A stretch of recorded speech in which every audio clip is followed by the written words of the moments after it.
Friend स्वागत करुच्ची Bharti classes को मु आपण मानकर सागर सर षष्ठ श्रेणी पिला मानकर साहित्य बहिर प्रथम विषय जार नाम हूँ वर्षा जहाँ रचना कर जगन्नाथ दास। ये विषयटीर जो अभ्यास प्रश्न उत्तर अच्छी गोटे वीडियो माध्यम आम आलोचना करवा।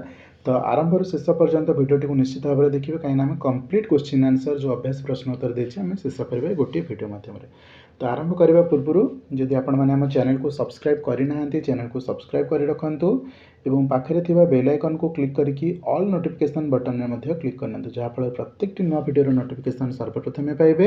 एग्जाम ओरिएंटेड प्रिपरेशन चैनल माध्यम करवा कौन सी सब्जेक्टर अलग सब्जेक्टर जमीक कि मैथमेटिक्स है इंग्लिश है हिस्ट्री जियोग्राफी है जहाँ भी आपण मानक अलग सब्जेक्टर पढ़ार अच्छे कमेंट सेक्शन में मत जनइबे।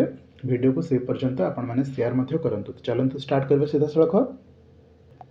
तो देखंतु अभ्यास प्रश्न उत्तर प्रथम प्रश्न निम्नलिखित प्रश्न गुड़िकर उत्तर कहतु। प्रथम प्रश्न वर्षारे केतोटी ऋतु आसे। आम जाने वर्षारे 6टी ऋतु आसे तो लिखा वर्षारे 6टी ऋतु आसे। द्वितीय प्रश्न ग्रीष्म ऋतु पर केउं ऋतु आसे तो उत्तर हम ग्रीष्म ऋतु पर वर्षा ऋतु आसे। तृतीय प्रश्न मेघ माने केउंठी मिलित हुअन्ति तो उत्तर लिखा मेघ माने शून्य पथरे बा आकाश रे मिलित हुअन्ति। 4 नंबर प्रश्न पृथ्वी सूर्य उत्तापरे केते मास उत्तप्त थिला तो उत्तर लिखा पृथ्वी सूर्य उत्तापरे 8 मास उत्तप्त थिला। 1 नंबर शेष प्रश्न खद्योत केतेबेले उड़ी बुले खद्योत संध्या समय उड़ी बुले। आम द्वितीय प्रश्न को जीवा एबे। प्रश्न 2 कौन पचारछि मेघमाल किपरि भाबरे जल वर्षा कले तो उत्तर लिखा महाशून्य रे मेघ माने बिजुली और घड़घड़ी शब्द सह मिलित हेले परे परे भीषण शब्द करी मेघमाल जल वर्षा कले। बुझीगला। द्वितीय प्रश्न गर्जंती आवरण पानी एठारे किए गर्जिबा कथा कुहाଯାଇଛି तो उत्तर लिखा गर्जंती आवरण पानी एठारे बेंग गर्जिबा कथा कवि कहिसेंती। वर्षार गर्जन शुणी बेंग माने जलाशयर चतुर्पार्श्व मिलित होई गर्जन बा राप करती।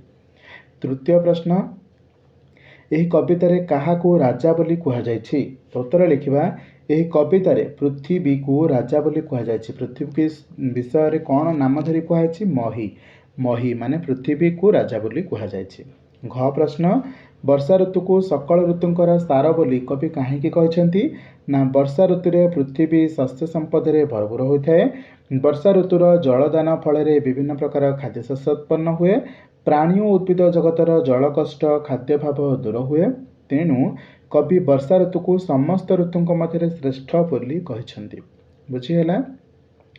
आ गोटे प्रश्न उं प्रश्न मयूर काहाकू चाहि नृत्य करे तो मयूर गिरी शिखर रे थिबा मेघ को चाहिए नृत्य करे अर्थात से जानीपे वर्षार आगमन होउछि तो गिरी शिखर रे थिबा मेघ को चाहिए मयूर नृत्य करे।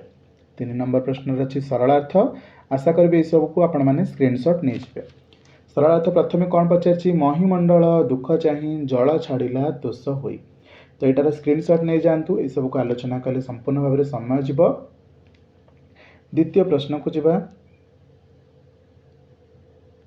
द्वितीय सरलार्थ कौन कही अळप नदीए पूरिले लहरी मते उछोड़िले तो यार मत स्क्रीनशॉट नहीं पारे। तृतीय प्रश्न अच्छी छतु जे छत्र प्राय होई राजार प्राय दिशे मही ठीक अच्छे यार मध्य स्क्रीनशॉट नहीं पारे। जितेबाला आपण मैंने सरलार्थ लिखुं 3टी पंक्ति करके लिखिए 3टी पंक्ति माने 3टी लाइन माने 3टी पारा करके लिखिए। प्रथम पारे आपण मैंने कौन लिखिए कवि परिचय देवे। द्वितीय पारे जहाँ सरलार्थ पचार ताकू कभर करेंगे आउ जहाँ को वर्णना करुँच सेटा को गोटे वाइंड अप करने शेष करने गोटे लाइन लिखिए जमती लिखाई वास्तव में कवि काव्यिक तुलना बेस हृदयस्पर्शी हो पारी यही भाव में शेष करेंगे। तो ये टोटाल थी आपण मानकर 3टी जो सरलार्थ आलोचना करदेले मैंने आपण मैंने स्क्रीनशॉट नहीं कि निजे खातार लिखिए निजे प्रैक्टिस करेंगे जहाँफल आपण मैंने कौन हम बारंबार प्रैक्टिस करने द्वारा पढ़वे सहज हम मन रखिक लिखि पारे। 4 नंबर प्रश्न को जीवा। निम्नलिखित पद्यांश खाली थिबा स्थान को बही देखि पूरण कर तो ये लिखा प्रथम प्रश्न रे प्राणी जीवन डैश डैश चित्तरे बरसी तो उत्तर लिखा प्राणी जीवन जलराशि करुणा चित्तरे बरसी। प्राणी जीवन जलराशि करुणा चित्र रे बरसी। द्वितीय प्रश्न डैश शस्य राशि एणे डैश मही डैश। तो उत्तर लिखिबा नाना प्रकारे शस्य राशि एणे पूरित मही दिशी। मही माने कौन पृथ्वी। 5 नंबर प्रश्न को जीवा एही कवितारे सूर्य और पृथ्वी शब्द पाई अन्य जो शब्द गुड़िक व्यवहार करा जायछि ताहाकू लिखिबा। तो उत्तर लिखिबा सूर्य पाई आमे लिखिचे ए विषय देखिचे पढ़िबा बेले रवि किंतु पृथ्वी पाई पढ़िचे मंचपुर बा मही। हाँ कि नहीं।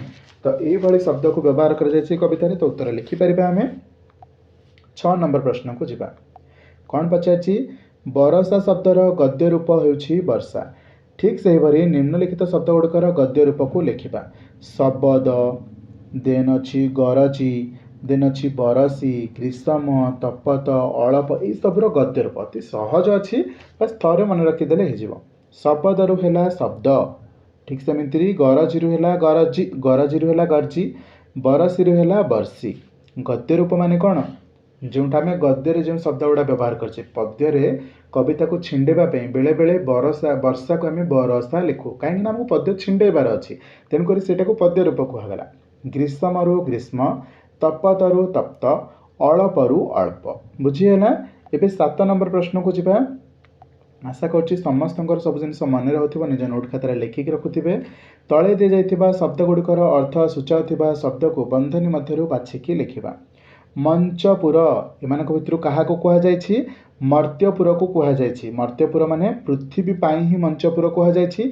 पृथ्वी को मर्त्य कहुए स्वर्ग हूँ जो भगवान रुहति तेणुक मर्त्यपुर माने मंचपुर माने पृथ्वी अर्थ रे ही कहुई। भुंजंती भुंजंती माने कौन भोजन करती तो भोजन करती लिखिपर। मंडुक मंडुक माने कौन बेंग बेंग क्षेत्र में कहुई। कूपमंडुक कहती माने कुहर बेंग तो मंडुक अर्थ बेंग को बुझे पारा।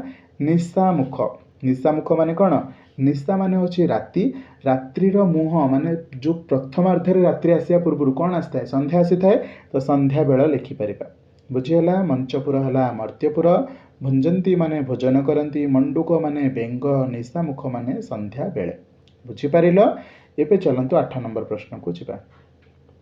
कौन पचार 8 नंबर प्रश्न 8 को जेपरी अष्ट कहुए सेहीपरि निम्नलिखित शब्द गुड़ी को कौन कह लेख। 9 को लिखिपर नव 7 को लिखिपर सप्त 6 को लिखिपर षष्ठ 11 को लिखिपर एकादश। बुझी हूँ अति सहज अटे। 9 नंबर प्रश्न को जीवा। प्रत्येक धाड़ी में 3टी एक जातीय शब्द सहित गोटे भिन्न जातीय शब्द मिसी रही। भिन्न जातीय शब्दटी को चिन्हट करके लिखिबा। देखंतु वर्षा बिजुली पवन ता भितर रही गिरीश रुख। वर्षा बिजुली पवन अलग होगला तो गिरीश रुख रहीगला अलग से तो प्रथम रहीगला कौन गिरीशिख। देन आसला मंडुक मयूर छतु खद्योत तो एम भर छतुटा अलग हो तो लिखा आम छतु। बुझीपार। तो ऑल टोटाल 1 नंबर रु 9 नंबर जहाँ आपण बही रे प्रश्न उत्तर थिला आम सबुतक को कभर कर सारी। आशा करुँच वीडियो आपण मानक बहुत बढ़िया लगी। वीडियो भल लगी वीडियो को लाइक करेंगे कमेंट करके जनइबे केमिति लागिला एवं निज सांगसाथी मान सहित वीडियो को बहुत मात्रा शेयर करेंगे। जदि षष्ठ श्रेणी अन्य कौन से बही प्रिपेरेसन आपण मैंने चाहते वीडियो कमेंट सेक्शन में निश्चित भाव में जनइबे। से पर्यंत चैनल को सब्सक्राइब करके रखंतु पाखे थिबा बेल आइकन को क्लिक करके ऑल नोटिफिकेशन बटन को क्लिक कर रखंतु जहाँ फल प्रत्येक नया वीडियो नोटिफिकेशन पाई परिबे। चलते ये वीडियो को वाइंड अप करछि। Thank you so much.